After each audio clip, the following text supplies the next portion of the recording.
3 police अफसरों को suspend कर दिया गया है, एक एसआई, एक कांस्टेबल और एक सिविक वॉलंटियर को।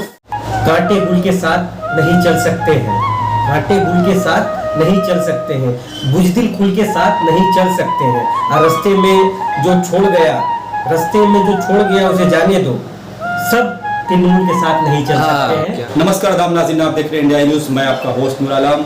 अभी फिलहाल मैं हूं कमेटी असेंबली हल्का के माइनॉरिटी सेल के प्रेसिडेंट इम्तियाज अहमद के साथ। जैसा कि आप जानते हैं 27 फरवरी को चुनाव होने हैं। इन हालात में सारी पार्टियां अपने अपने प्रचार प्रसार में लगी हुई हैं।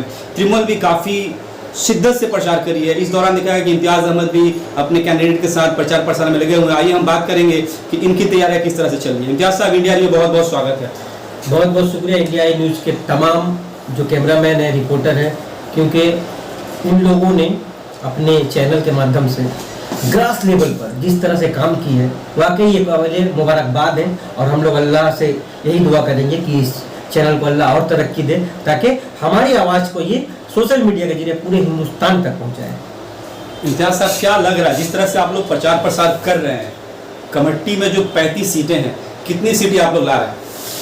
देखिए, फिलहाल जो वोट था ये था 30-5, मतलब 30 हम लोग थे और 5 सीपीएम का था।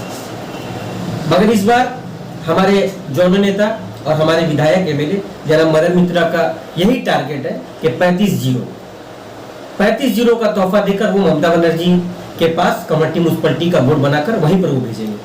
आप बता रहे हैं 35-0, लेकिन हम लोगों ने देखा है, हमारा पब्लिक सर्वे भी हुआ है, कहीं ना कहीं कई एक तृणमूल जो काउंसलर हैं जिन्होंने सही काम नहीं किया, उनके ऊपर कट मनी तोलाबाजी का इल्जाम भी है। इन हालात में आपकी पार्टी किस तरह से 35 में 35 ला रही है? देखिए, जो काम करता है वही बदनाम होता है, जो काम नहीं करेगा उसके पास बदनाम होने का कोई जगह ही नहीं है। तो जो काम करते हैं वही बदनाम होते हैं। काम किए हैं, थोड़ी सी खामियां हैं, वो इंशाअल्लाह रहमत वो भी दूर हो जाएगी। और जो काम करता ही नहीं है, उसके पास लोग जाते ही नहीं, तो उसका क्या नाम लेंगे? तो जिसका नाम नहीं होगा वो बदनाम नहीं होगा। काउंसलर है तो थोड़ा सा लोग तो बदनाम करेंगे, क्योंकि कोई भी काउंसलर 100% नहीं दे सकता है। आप क्या कहना चाह रहे हैं कि ये जो हालात है, काउंसलर से जो नाराजगी है, इन सब को भूल कर लोग, जनता ममता बनर्जी के काम को देखकर, उसकी स्कीमों को देख करके दोबारा से भरोसा करके उन काउंसलर को जितवाएगी?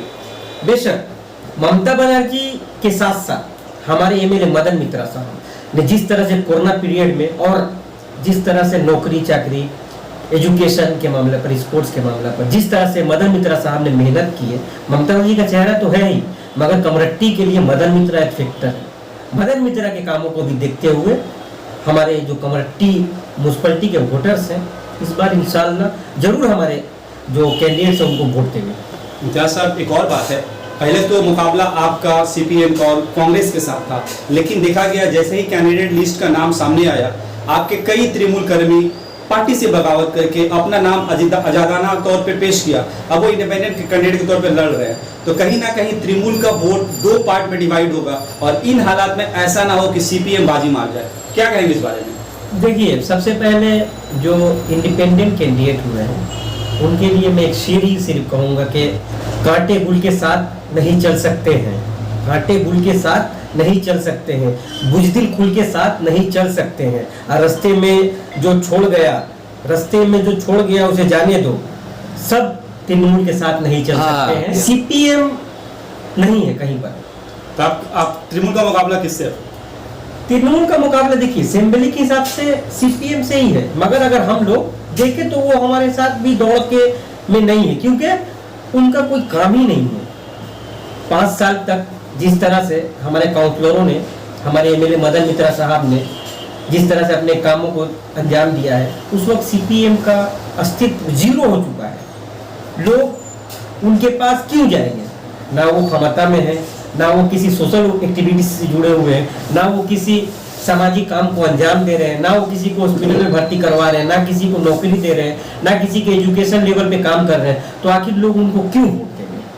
इम्तियाज साहब, चलिए ये रहा इंतखाब से रिलेटेड क्वेश्चन और बातें। एक, चूंकि आप माइनॉरिटी को रिप्रेजेंट करते हैं, एक बात माइनॉरिटी से, क्योंकि चंद दिनों पहले आपने देखा जो कर्नाटक में हिजाब का मामला हुआ, और अभी गुज़श्ता 2-4 दिन पहले अनीस खान जो आमता में है, उनका जो रहस्यमयी जो मर्डर हुआ है, किलिंग, सेंसलेस किलिंग बोल सकते हैं, इस पे सरकार की जो अभी पेशकश है या जो कार्रवाई है अप टू द मार्क नहीं है, जगह ब जगह प्रोटेस्ट हो रहे हैं, इसको लेकर के आप क्या बोलेंगे? देखिए, अपोजिशन का रहना भी जरूरी है, क्योंकि अगर अपोजिशन नहीं रहे तो हम लोग जो पोजीशन में है वो खुल के काम नहीं कर पाएंगे। तो अनीस का मामला हम लोगों ने टीवी के जरिए देखा है, उसका हमारे सीएम ने इंक्वायरी का जो सिस्टम शुरू किया है, सीबीआई और एसआईटी इंक्वायरी हो रहा है, देखा जाए रिजल्ट क्या आता है। अभी कुछ बोलना मैंने बेवकूफ़ी वाली बात होगी। 3 पुलिस अफसरों को सस्पेंड कर दिया गया है, एक एसआई, एक कांस्टेबल और एक सिविक ऑफिस वॉलंटियर को। एक वॉलंटियर है वो दोषी थे, तभी तो गवर्नमेंट ने उन्हें सस्पेंड किया। देखिए, शक के दायरे में सस्पेंड किया गया। मान लीजिए अभी उनका जुर्म साबित नहीं हुआ, सरकार पूरे तरह से अनीस के साथ है, उनके परिवार के साथ है। सरकार और हमारी शेरनीय बंगाला मोहतरमा ममता बनर्जी भी कोशिश कर रही है कि जितना जल्द इस तदंतों को कर इसका रिजल्ट सामने लाया जाए, और इसको मुखालिफ पार्टी अलग तरह का हवा दे रहे हैं। तो मैं उन लोगों के लिए बस यही कहूँगा कि लगेगी आग तो आएंगे घर कई जद में, लगेगी आग तो आएंगे घर कई जद में। यहाँ पर सिर्फ हमारा मकान थोड़ी है। तो इसके लिए आज जिस तरह से बीजेपी सीपीएम इस तरह के घेराव कर रहे हैं, रास्ता बंद कर रहे हैं, तो देखिए वो तो एक मामला था, एक हादसा का हो गया। पुलिस अपनी इंक्वायरी कर रही है, सरकार पुलिस को पूरी तरह से छूट दे चुकी है कि आप इस तदंतों को क्लियर कीजिए कि किस तरह का क्या होगा। अगर इसमें अपोजिशन का काम है जिस तरह से वो अपना एहतजाज कर रहे हैं, मगर बंगाल अमन और शांति का गहवारा है और रहेगा। इतिहास साहब, एक तरफ आप कह रहे हैं कि बंगाल अमन और शांति का गहवारा है, दूसरी तरफ मैंने ही खुद इंटरव्यू किया था दीपशिता धर का, जो स्टूडेंट यूनियन की लीडर है। उनका कहना है कि जिस तरह से बीजेपी सेंट्रल में डेमोक्रेसी खत्म करने की कोशिश कर रही है, वहीं ममता बनर्जी भी वेस्ट बंगाल में जिस तरह से इनकी सरकार चल रही है, यहाँ पे भी डेमोक्रेसी को कुचला जा रहा है, दबाने की कोशिश की जा रही है। जो आवाज़ उठाने लोग होते हैं उनकी आवाज़ को दबा दिया जाता है। इस बारे में आप क्या कहेंगे? देखिए, ये हिंदुस्तान जमहूरियत का मुल्क है और मगरबी बंगाल अमन का गहवारा है। हम लोगों ने सीपीएम का भी दौरे हुकूमत देखा है। आप आज कमरट्टी में सर्वे कर रहे हैं ना, देखिए इंडिपेंडेंट, कांग्रेस, सीपीएम, बीजेपी, तमाम लोगों ने कैंडिडेट दिया है। सबका आपको फ्लैग नजर आ रहा, सबका आपको बैनर नजर आ रहा, मगर ये सीपीएम की हुकूमत में ऐसा नहीं होता था। तो एक बैनर अगर आप लगा दीजिएगा या एक पोस्टर लगा देते थे तो उसके घर कामरेड पहुंच जाते थे कि तुमने क्यों लगाया। तो ये ममता बनर्जी की हुकूमत में इतनी आज़ादी मिली है कि आप जमहूरियत का इस्तेमाल कर रहे हैं, आप नॉमिनेशन भर रहे हैं, आप प्रचार कर रहे हैं, आप स्टेज लगाकर मीटिंग कर रहे हैं और हुकूमत के खिलाफ आप बातें भी कर रहे हैं, मगर उनको किसी तरह का कोई खतरा नहीं हो रहा है। वाले इंतखाब के लिए क्या मैसेज देना चाहेंगे मेरे चैनल के माध्यम से? एक दोस्त है मेरा, अफजल इलाहाबादी, उसने कभी कहा था कि किसी से भीख उजाले की मांगते क्यों हो, किसी से भीख उजाले की मांगते क्यों हो, खुद अपने आप में तुम आफताब बन जाओ। तो देखिए, हम लोग माइनॉरिटी से बिलोंग करते हैं, 1 से 7 माइनॉरिटी डिपेंडेबल एरिया है।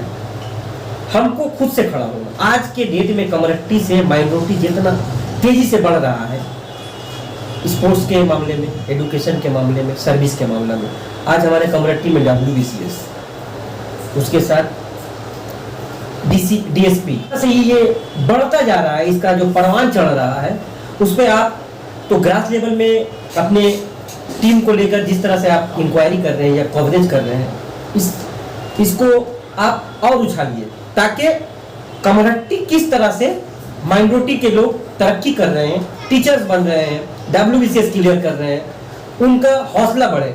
इससे पहले हम लोग बेलगछिया का नाम लिया करते थे कि एक छोटी सी बस्ती ने WBCS दिया, इनकम टैक्स दिया। अब हो रहा है कि कम्युनिटी का माहौल साझेदार बन रहा है। कयूम भाई वो इनके बैचमेट थे या जूनियर हो गए, लेकिन इनके कई स्टूडेंट्स हैं जो अभी फिलहाल गेजेटेड ऑफिसर हैं, तो इस तरह से माइनॉरिटी के लोग आगे बढ़ रहे हैं और माइनॉरिटी के जो रिप्रेजेंटेटिव हैं वो भी उनके साथ कदम से कदम मिला के चल रहे हैं। अब बस हम लोग की यही गुजारिश है कि आप हमारे जिस तरह से ग्रास लेवल के न्यूज़ को पूरे मगरबी बंगाल में सोशल मीडिया के जरिए फैला रहे हैं या पहुंचा रहे हैं, तो आप इसी तरह लगे रहें और हम लोग भी इंडिया आई न्यूज़ को हर तरह से सपोर्ट करने के लिए तैयार हैं, ताकि ये इंडिया आई न्यूज़ एक दिन नेशनल न्यूज़। शुक्रिया बात करने के लिए। बहुत बहुत